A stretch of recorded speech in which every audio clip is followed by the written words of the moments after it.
Welcome back to Military Aviation History. I'm Chris, and today I want to talk to you about the South Pacific theater during the Second World War. Some time ago I bought a couple of books on this theater of operation. These were actually written here by Michael Claringbould, and I was really fascinated by them, so I thought, you know what? I should reach out to the author. So in this video I will be talking with Michael Claringbould on the South Pacific and especially also the Japanese air services. Of course there's the Army Air Service and there's the Naval Air Service.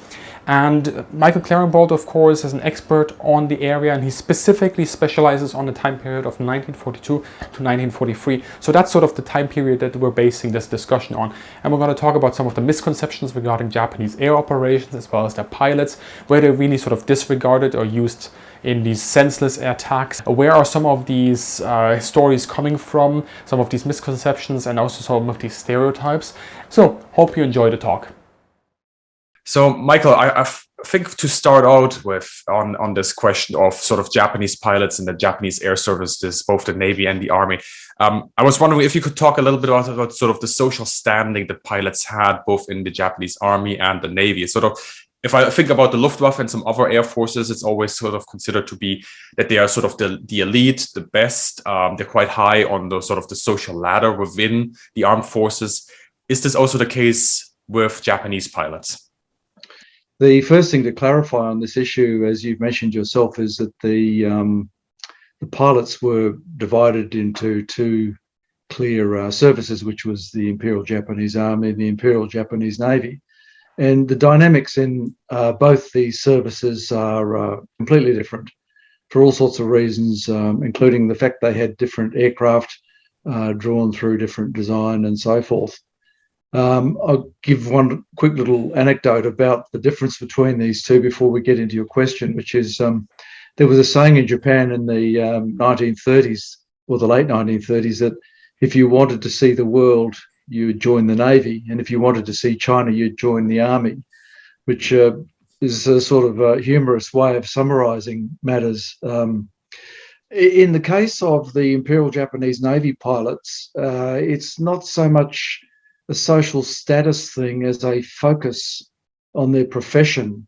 Above all, they viewed themselves as Navy personnel, which means, of course, they had a Navy training. The status of the pilot was really more akin to their rank than the fact that they were pilots. Of course, pilots of every nation hang out together and they have that special bond of camaraderie. But in the case of the Imperial Japanese Navy, the command structure was extremely rigid, and the officers were, I won't say superior, they certainly enjoyed the higher privileges and also the higher respect. And this was rigidly enforced within the Navy system. Don't forget, the Japanese Navy was raised essentially by the British. So it really was a replica of the British Navy system, right down to the Nelsonian language, which was used in their official command structures and so forth. So I suspect that covers to a large extent the Navy. When we talk about the Imperial Army, the formality between officers and other ranks was still there. However, in the front lines, it became less formal. And this was largely because the facilities weren't there to have separate messes and so on and so forth. So the diaries I've got of Japanese Army pilots fighting in New Guinea show that they quite clearly shared the hardships a lot more. The delineation in the rank structures was probably a little less rigid. The one other final thing I will say is that the rather unnerving thing about the Navy pilots was, given that their skill level and how essential they were to the war effort, we find instances where they're moved around on transport ships, whilst more senior officers who don't fly aeroplanes but they command structures enjoy the privilege of being flown around in flying boats or bombers, whereas the average pilot didn't have that luxury. Now, this to me is rather remarkable insofar as if you sank one of these ships, and they didn't, the Allies didn't, by the way, In one particular case, you would have taken out nearly the entire cadre of the Tainan Naval Air Group when it transited from Bali to New Guinea. So I don't think that's so much a comment on the worth of the pilots. It's more the logistical structures and the strict adherence to observing rank. When it comes to sort of the Japanese air services in sort of the South Pacific, there tend to be quite a few stereotypes attached to that. And one of the stereotypes that I've always found is that they were sent out on these sort of senseless missions. And looking now at the period that you're specializing in, 1942 to 1943. So I found in one of your books a really interesting example. It's in August 1942, and there's 9 Val dive bombers, right? They're being sent out to a strike position in Milne Bay, and they're only armed with 2 60-kilogram bombs. And not only that, so once they arrive, they will do absolute minimal damage. But then the plan foresees them to ditch on their return flight, which essentially means that you're going to lose 9 planes, plus potentially endangering, of course, the pilot. So I was just wondering, what is the background of these sorties and how frequent are they? And are they really representative of the Japanese air services during this time? A quick correction to your observation. The mission actually was flown to Guadalcanal. Okay. Not Milne Bay. The Japanese were in the process of attacking Milne Bay. To answer your first question quickly, no, this mission was completely atypical. Mm-hmm. The Japanese, in fact, were more prudent in issuing missions. And by that, I mean they were far more cautious about the tropical weather than the Allies were. And I've got detailed records and statistics on all of this. The Allies lost a lot more aircraft to the tropical weather, which was fearsome in the Pacific, by the way, than the Japanese did. But look, coming back to this particular Val mission, this is a fascinating mission, and it's one that doesn't receive enough coverage in aviation history. I think it's a quintessential study of desperation in a particular time frame by the Japanese. And look, I'll need to go into some detail on this. The mission occurred because the Japanese were backed into a wall very, very suddenly and at short notice. This is a situation in Rabaul. It's in early August. The overall commander of the 11th Air Fleet was then Vice Admiral Tsukahara Nishizo. And he was away from the base. He was actually up visiting Tinian at the time. So compounding his absence was the fact that the Imperial Japanese Navy had just discovered that the Australians were building an airfield at a place they called Rabi, which is Milne Bay, which you mentioned before. And this sent them into a tailspin. So what they did was Rear Admiral Yamada Sadayoshi, who was in charge of the 25th Air Flotilla, he wanted airstrikes immediately sent against Rabi. But before he did that, he sent over a reconnaissance, which was a C5M2 two-seater Babs aircraft. So they want to survey the field, see how much danger they've got. So he sends it over on the 3rd of August with 4 Zeros as escort. Now, bad things happen. RAAF Kitty Hawks intercept the Zeros and they shoot down the Babs. So Yamada has lost his reconnaissance aircraft. The Australians intercepted the 4 Zeros. So this alarms Rabaul even more. Now, Yamada makes a very serious command decision, which in retrospect was probably the right thing to do. What he did, he recalled the entire Lae Air Wing, which was then Tainan Naval Air Group. He recalled them from Lae back to Rabaul in order to protect bomber strikes against Rabi or Milne Bay. So this is on the, I think that was on the 4th of August, or maybe the 5th of August. Now, in the middle of these preparations, the Americans invade Tulagi and Guadalcanal. The first warning that Rabaul gets of this was a rather frantic radio call made on HF frequency by Captain Miyazaki Shigetoshi. Now, he was the commander of the Yokohama Naval Air Group. So he gives this rather alarming phone call to Ravel saying, "Help, we're being attacked. It's serious, etc., etc." And this sends Ravel into a let's call it a sort of an organised panic.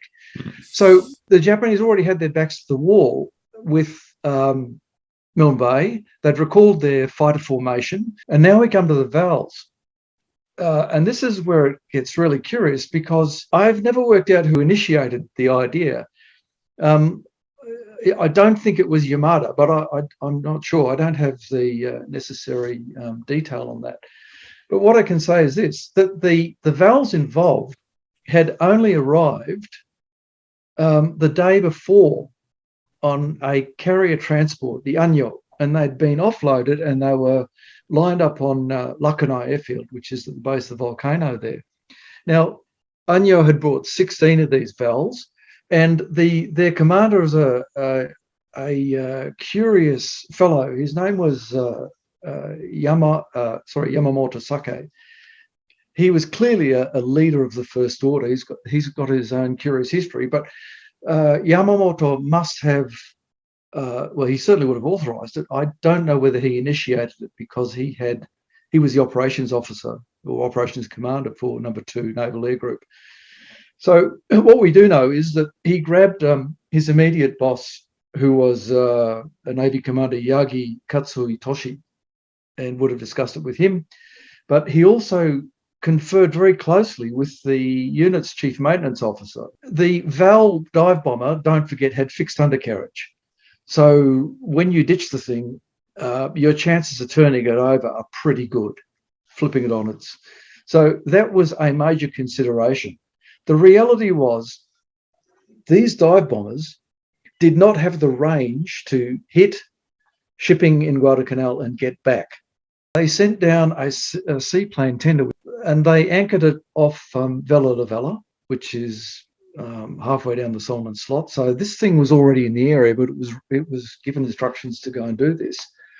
And then they sent down 2 Emily flying boats. Now, bear in mind, this is only August 42, and the Emily was the cutting edge of the flying boat inventory at the time. So they sent 2 of these down, and I've got the operations dispatch sheets for both these aircraft, and it's curious. Emily normally had a crew of 9 or even 10, sometimes 11. In this case, they sent them down with 5 crew each, because they expected to fly the Vals down and bomb Guadalcanal, and then they would ditch the Vals near Kitsushima, and then the Emilys would bring the crews home. Now, Yamamoto, in his discussions with the engineering officer, they worked all this out, and they understood that ditching these Vals was a risky business, and it could incur fatalities. The next issue which arose was they quickly calculated they had to discard the 250 kilo bombs, because they didn't have the range. So they headed off with 2 60 kilo bombs each.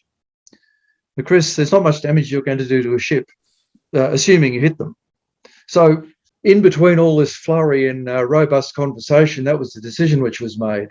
In the end, and look, I'm not on firm ground here. I don't have my notes, but I think 5 of the Vals were shot down by Wildcats. Yes, they did hit some US shipping and they did do some damage, but 5 were shot down and 4 made it back to Kitsushima and ditched. Now, of those 4 Vals, one of them flipped over on its back and killed both crew who went down with the aircraft. In the end, they rescued the crews of 3 of the Vals, so that's 6 pilots, including the leader. And that's the story of the Val mission, which was completely atypical, but it was a mission born out of sheer desperation. I mean, frankly, I'm surprised it was authorised. I don't think, well, any calculated mathematics of this mission would make it worthwhile. But however, I'm not in Rebel on the 7th of August 1942, and so I'm not really positioned to make a qualitative judgment. But you can see how for the Japanese, everything fell out of the sky within those 4 days, and it was just one thing after the next. So there it is. That's the story of that mission. And talking sort of about ditching aircraft and especially considering that in the South Pacific and the Pacific, a lot of pilots, of course, had to emergency land on islands, on beaches, or ditch in the water. The question then I would have is, how self-sufficient were actually downed Japanese airmen? Because again, if we think about the Luftwaffe, the RAF, the USAF, we know they carried survival rations. We know they carried sidearms, perhaps sometimes money or goods that they could use then to trade and barter with the local populations. Was this also the case with Japanese pilots, or were there no provisions at all? The answer is yes and no. For your European viewers, I think it's probably useful to underline that the nature in which these pilots were, the nature of the geography in which these pilots was flying is utterly alien to any European theatre. Were they self-sufficient? Well, no, they weren't. However, there's quite a few mitigating factors in here for the Japanese. The first is that the local population, depending on where they were shot down, and yes, a lot of them did carry parachutes, so we can come to that later if you like, the local population were either decidedly hostile or, in a lot of cases, decidedly friendly. In the Solomons, the locals were decidedly hostile, and I mean hostile, really hostile.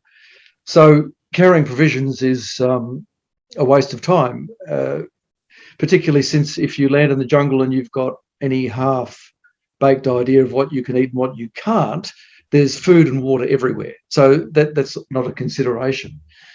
Money would have been a waste of time. The Japanese printed their own currency and took it with them to Rabaul, and they traded in that currency in Rabaul and the area around New Britain, but to a very limited degree, and the currency was never accepted outside Rabaul. That's another fascinating story in itself. Another thing about the Japanese in Rabaul is that the Japanese culture blended very neatly with the local Tolai culture. The Tolai is the sort of the tribe or the local ethnic group who live in Rabaul, and the two cultures blended very easily.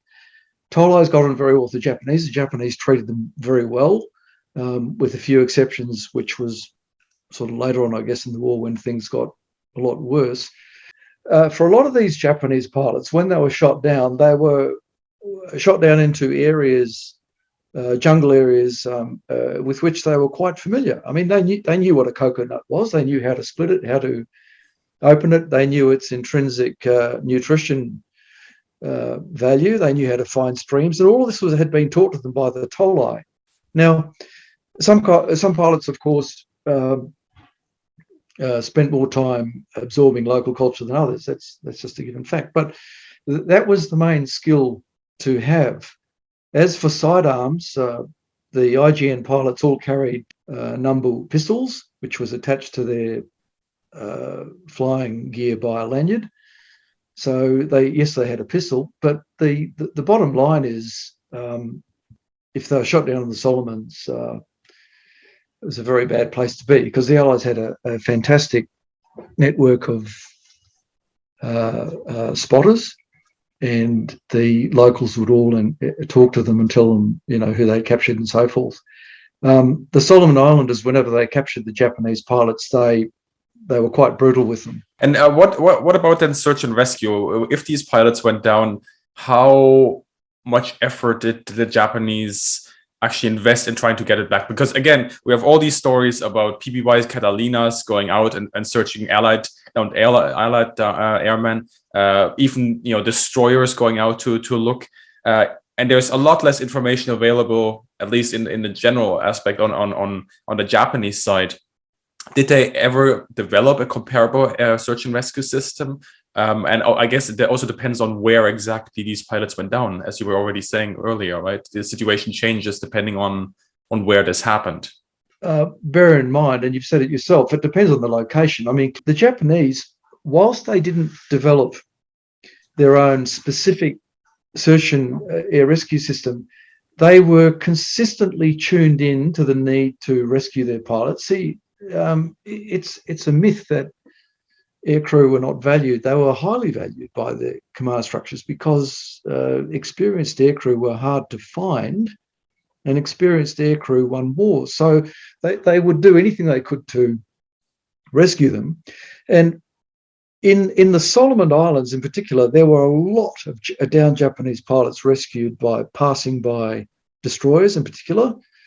There were a lot taken off beaches by flying boats, where in cases where they knew their location, and where it was safe to do so. For search and rescue, there's another critical thing here, which was that Allied crews, it was drummed into them, stay with your aircraft when you're downed. Always stay with your aircraft. Now, in the case of the Japanese, that was never sort of part of their philosophy for many reasons, but it was much easier to find downed Allied crews because of that fact. Whereas Japanese downed aircraft, a downed Japanese aircraft, especially if you're in the Solomons, your first job to save your own neck is to get away from it, because it's going to be like a magnet for locals. So, yeah, so in summary, even though the Japanese didn't have their own specific SAR service, they made every effort when they could to rescue their own. And one of the things that you've already mentioned this in the previous answer a little bit, but one of the things we often hear is that the Japanese pilots did not, have parachutes. I mean, if I had a nickel and a dime for every time I heard this, I would be pretty rich by this point. But was there any sort of proof that, you already said the leadership obviously valued these pilots because of their experience and the training that goes into them. And also, if you look at the planes themselves, most of these seats that were, for example, in the fighter aircraft, right, they were hollowed out in such a way that you actually have to have a parachute, right? Is there any evidence of stories that pilots didn't use parachutes? Was this a sort of leadership mandated thing? Was this personal choice? And where do these stories sort of originate from? I suspect the stories originate from the fact that a lot of the land attacker crews, the Bettys and the Nells in the Pacific, and I can't answer for elsewhere, but the land attackers did not carry parachutes. Mm-hmm. And there's sound and good reasons for that. The first is that the parachutes, if you add up the weight of an extra 5, 6 or 7 parachutes, that's quite heavy. So it was a weight consideration. It was also a safety consideration. I mean, bailing out of a B-17 is relatively feasible compared to bailing out of a Betty. To get out of a Betty, there's really only 2 places. There's the side hatch, which is a circular door, which is very small, and then there was the top hatch. Now, the Japanese. So we'll just stick with the Bettys for the moment. The Japanese bomber crews were, of course, focused on survival. However, they took the view, and by the way, sensibly so, in my view, that the best way to survive over water would be to ditch an aircraft, assuming you weren't blown out of the sky, in which case a parachute's useless anyway. And so the Bettys all carried an inflatable dinghy, which was held in a compartment behind the dorsal exit. It was usually a light pink in colour, and I've got lots and lots of cases of Betty crews who were shot down, getting into dinghies and suddenly reappearing in Rabaul 3-5 weeks later. So if you look at it from that perspective, bearing in mind that Betty's a long-range naval aircraft, if you think about this carefully, okay, so you get shot up by American fighters in the middle of the ocean, there's not really much point in bailing out with a parachute, is there? Because you're just going to drown. There's a misunderstood factor here, and I speak for myself as a paraglider pilot who carries a reserve parachute, and it goes like this. I've mentioned before, if you're shot down over water, a parachute's a waste of time. You're going to be caught in the shrouds and you'll drown. That's simple as that. So it's useless. If you're over jungle and you bail out, even if you bail out successfully, most of the jungle is full of high trees. That means when you land in a tree or in the jungle at a descent rate of around 6 to 7 meters a second, you are going to break one of your limbs or break your back or both, or be knocked out. And then you've got the position where you're strung up in a tree, maybe 20, 30, 50 feet, badly injured. That's it. So there's lots and lots and lots of this explains why a lot of US bomber crews who bail out successfully over the mountains in New Guinea are never seen again. There's a couple of very good cases of B-24 crews where 9, 10 or 11 bailed out and one finally got back alive. And that's with parachutes. So a parachute is not a be-all and end-all. And the Japanese knew this, particularly the Navy crews, who saw them essentially as useless pieces of equipment. Now, that doesn't mean to say they weren't authorised to carry them, because they were. And it also, now we'll turn to the fighters. The fighter pilots were authorised to carry them. And in fact, their commanding officers encouraged them to wear them, but most pilots chose not to. And the reason is, again, it's manoeuvrability in the cockpit. As you say, the seat was a bucket seat, but there were ways of making that more reasonably comfortable. Sitting on a parachute, by the way, was not one of them. So there's other options. We know the Japanese fighter pilots used parachutes in certainly early in the war. The Tainan Naval Air Group had the option of wearing parachutes and were encouraged to do so quietly, but very, very few of them did. I come at this from a different angle, which is, if I were flying a Zero in New Guinea in World War II, would I carry a parachute? I think the answer is no. If you do all the checks and balances against the safety factors involved, it's not looking very good. So the float plane pilots, now, by the way, in the Solomons, they always wore parachutes and they used them to great effect. However, if they knew they were going to land in the water a long way from land, quite often they didn't use parachutes or they jumped out of their harnesses after the chute had inflated. Now, we know this because we've got reports from several Corsair pilots who shot down float planes, and then they saw that the Japanese pilots, realising they're a long way in the middle over the ocean, they opened their harnesses and fell to their deaths. They chose that rather than being eaten by sharks, I guess, which was, again, wasn't that common, but it did happen. And also it was very much part of the psychology not to get, to worry about that sort of thing.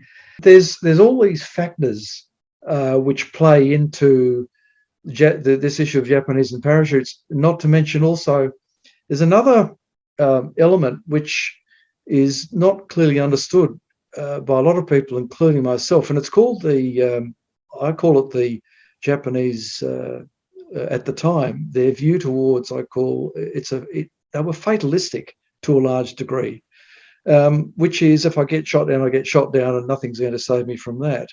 It's sort of a cultural quality of the times, whereas American fighter pilots wouldn't climb into a cockpit without a parachute, and that didn't necessarily save them. But I hope that sort of answers your question and eliminates it's a little more complicated than it first presents. Yeah, definitely. One of the sort of the last recurring elements that I've also discovered on my channel, of what I see, for example, often in the comment section, is again this question of aircraft armor and protection, right?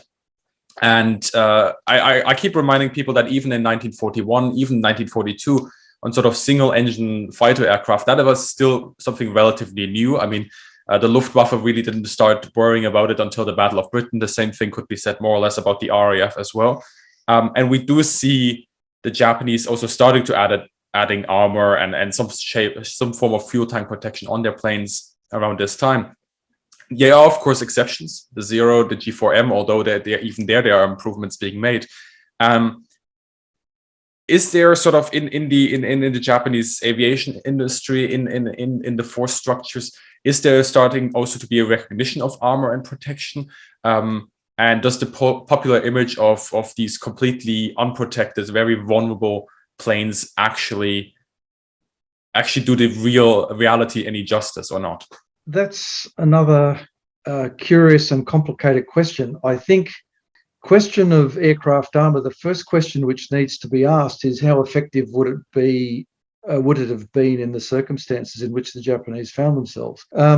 Let's go back a second to 1940, the second year of the European War, and we find Navy Commander Genda Minoru, who helped plan the attack on Pearl Harbor. He was actually then at the time the Assistant Defence Attaché in London, and he sent back copious reports of the Battle of Britain and the comparative performances of aircraft, including considerable detail on the defensive measures the British were intending to put into their aircraft at the time. That covers off, were the Japanese thinking about it? Hell yes. At the end of the day, they wound up about a year behind the Allies in technology, and this is where it gets a bit complicated. Aircraft armour really falls into two categories. It's pilot protection and what I call systems protection.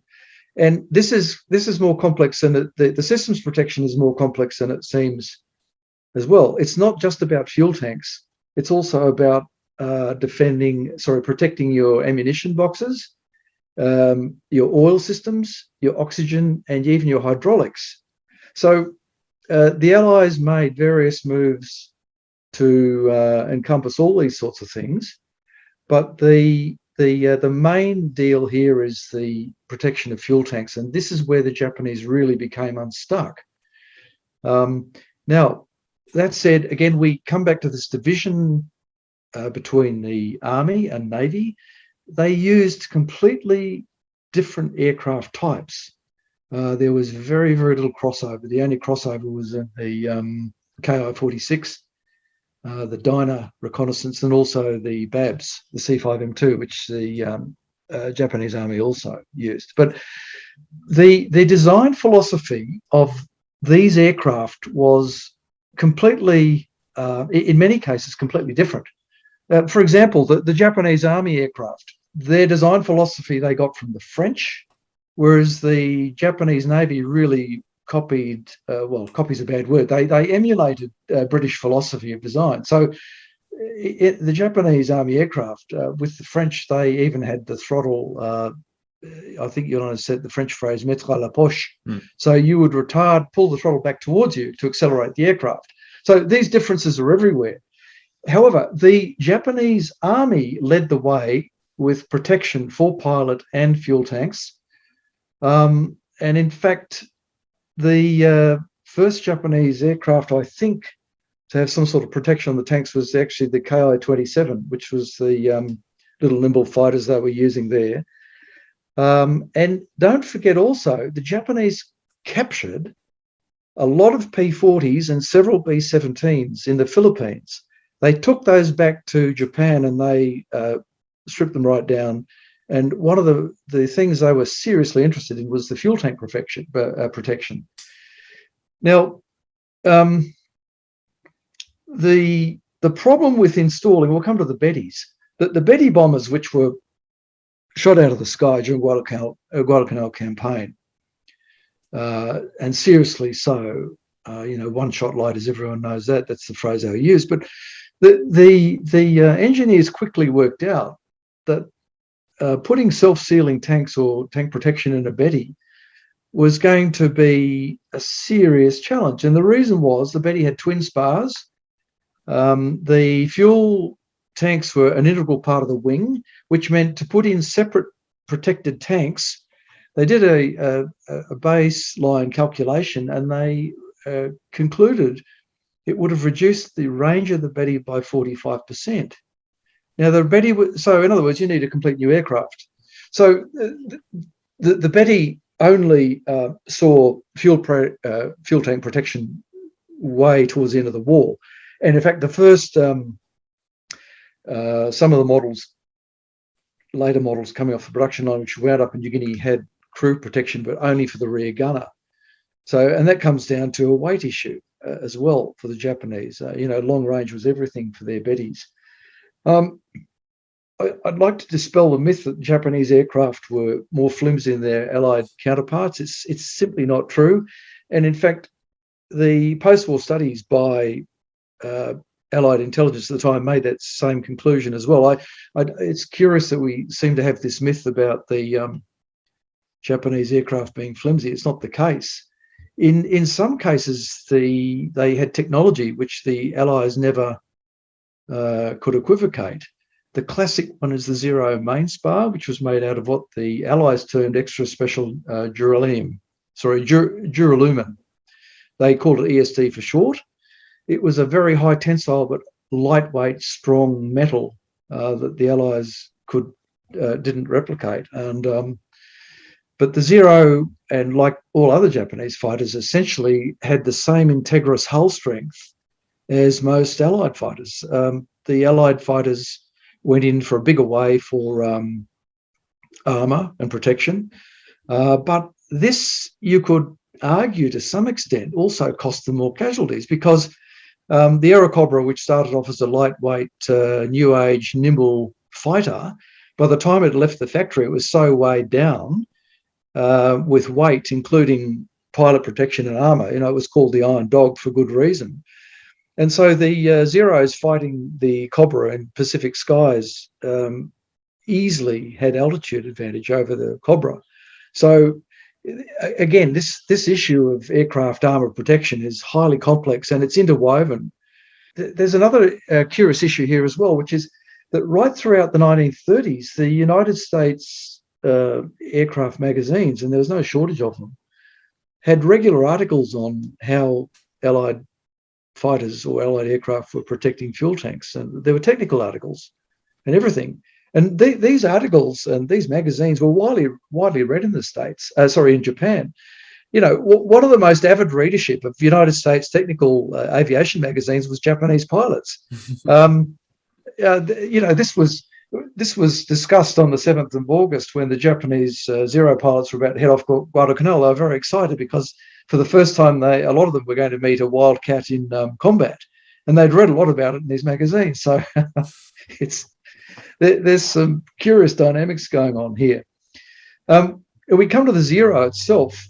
Don't forget that the Zero entered combat in China in 1940, and it had stupendous success against the Chinese Air Force. So designers were sitting back saying, well, we've had this stupendous success. Why do we need pilot protection? Why do we need fuel tank protection? The Zero, all models of the Zero had a carbon dioxide fire extinguisher, but that was in the engine, under the engine cowl, and that could be used for in-flight fires, but they were very, very rare. Very rare in the engine bay. Zeros flamed easily, but that was because of the fuel tanks. So the CO2 emergency fire extinguisher could be used, and it was used quite often when there were engine fires on the ground. I don't recall any case where it was used in the air. So another good example of armour, when the Allies brought armour and self-sealing tanks into the P-38, it delayed the entry of the P-38 into combat in New Guinea by nearly 4 months because they had to refit the tanks, which gave them all sorts of problems in tropical air. That was a major working issue, and they overhauled the tanks in Townsville and then flew them to New Guinea, and combat was delayed another 6 weeks while they kept fiddling with them. So, having aircraft armour and pilot armour is not a be-all and end-all. I'll give you one final little snippet on this. As I said before, the Japanese Army was ahead of the game in terms of armour. And the Ki-45 fighter, the Nick, the engineers in Japan worked out that the place you needed the armour most was not to protect the pilot, but it was a bulkhead between the nose cannon and the pilot, simply because if you hit the ammunition, I think they were 30mm rounds, I'm not sure, maybe 20.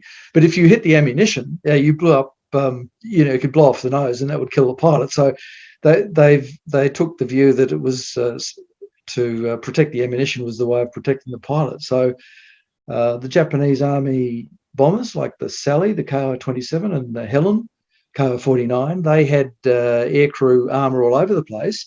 But again, I've come across many cases, and particularly with the Ki-48, the Lily, that had a lot of armour in it, given its light weight. And a lot of New Guinea bomber units chose, upon arrival of new aircraft, to completely remove the armour. The reason was they had high altitudes to fly over, and reducing the armour gave them an extra, in some cases, 300 to 500 feet a minute climb rate. So that's a no-brainer. So you're balancing off a lot of issues here. Not as straightforward as it seems. I suspect it's probably the same in European theatre, about which, by the way, I know not a darn thing. Yeah, no, we see exactly the same sort of discussions there in the different air forces as well. Right. Sort of as a final question here, I think you piqued the interest of many viewers. So I was just going to ask, what are sort of your main reading recommendations on this topic? Obviously, I've already mentioned your own books as well. There's going to be linked in the description as well. But if you have any sort of publication that you would say, turn to that one if you want to know more, which ones would you recommend to people? Oh, look, without hesitation, there's no doubt whatsoever, in my firm view, the best book on the aircraft armour and protecting fuel tanks and so forth. It's a book by a gentleman by the name of Richard Dunn. Richard has a fascinating history. He's currently a private advisor. He's sort of semi-retired. He's an advisor on national security matters and operations. But in the past, he's worked for both the United States Air Force and NASA as on policy and strategic issues, including legal issues. But he's written a book called Exploding Fuel Tanks. You'll have to Google that. I think he published it privately, so I don't know where it's available, but it's a very esoteric book, but it's very, very hard-hitting and explains the complete evolution and nature of the issues I was talking about. Richard covers that in considerable detail and with a high level of expertise. So that's my first recommendation. Another strong recommendation is there's a gentleman called Osamu Tagaya. He's an American Japanese. His father, I think, was in the Japanese Navy in the technical division many years ago. But Osamu, or Sam Tagaya, as we all know him, his knowledge is second to none. And his book on the Mitsubishi Betty units of World War II, published by Osprey, that's got a lot of technical devolution in it and a lot of interesting history. And the reason I'm a big fan of Sam Tagaya's is, of course, he's a fluent Japanese reader as well, and he consults the Japanese records. There's so much stuff out there written about the Japanese air forces in World War II without any reference whatsoever to primary source documentation. It's quite astounding, and I think this is one of the reasons these myths continue to perpetuate. But anyway, so that's my recommendation. And look, I'll put in a third recommendation for understanding the Guadalcanal campaign and the Japanese involvement. There's another gentleman called John Lundstrom, and John Lundstrom is a trailblazer. I'm mixing up my words here like Joe Biden. He's a trailblazer insofar as he's written a concise history called The First Team in the Guadalcanal Campaign, and it covers off the Guadalcanal air war from August right through until, look, I think it's at the end of the war, February 43, end of the campaign. But John made the effort, 30 years ago, to consult Japanese records, and of course has come up with completely different answers to all the other hyperbole you'll read about air wars written purely from the Allied side. And it's a very detailed book. His book is perhaps a little heavy for some to read, simply because it's so detailed and so particular. But it's a Bible in my view. And anyone interested in the Solomon's Air War, particularly the Japanese side, John marries up the two sides very well, and that book is highly recommended, and I'm sure you can still get that on Amazon. It was published back in the 90s, I think, early 90s. So that's my recommendations. Fantastic, Michael. Thank you so much. Again, I think you piqued the interest of many viewers, and I will also be linking all those recommendations in the description below for those people to check it out. Thank you very much for answering the questions, and we'll have another chat soon on another topic. So hopefully the viewers will also tune in for that one. My pleasure, Chris. Thanks very much. Big thank you here, of course, to Michael Claringbould for the discussion. I hope that you all found it interesting. Please also visit the comment section below. No, not the comment section below. Well, no, visit the comment section below, of course, but also the description for some helpful links and some additional information. And if you do enjoy this sort of content, and the fact that you're still watching right now probably implies that you do consider also supporting the channel via Patreon channel memberships. A big thank you here to all those that do, because it is of course you that also provide me with the opportunity of actually carrying out this channel and keeping the lights on. So thank you very much to all of you, and check it out if you're interested. And as always, wish all of you a great day. Go out there, meet your friends, your family, have a great day, and see you in the sky.